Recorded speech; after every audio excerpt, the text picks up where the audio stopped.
Assalamu alaikum mutane, ga mu a garin Anguwan gwaiba a nan Samaru Bomo Ward.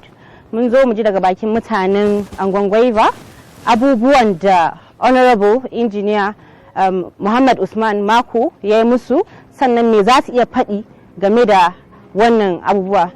Right now za mu yi magana da wannan bawan Allah. Assalamu alaikum. Wa alaikum assalam. Da Allah ku za mu iya sanin sunan malamin? Sunana Muhammad Tanko. Da Allah akwai wasu ayyuka da injiniya Muhammad Usman Maku ya yi muku a Anguwan gwaiba da za ka iya gaya mana? Kwarai da gaske kuwa. Akwai aikace ba ma aiki ɗaya ba.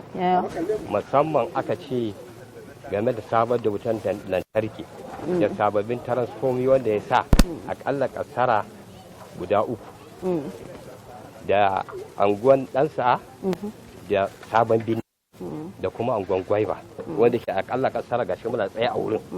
To wannan mutum ba abin da za mu ce mu sai dai mu ce Allah saka mushi da alheri. Dan galibai wanda ba 'yan jam'iyyan ba sun dama jam'iyyar suna san shi ba dan komai ba saboda kokarin kamata gaskiyar da yake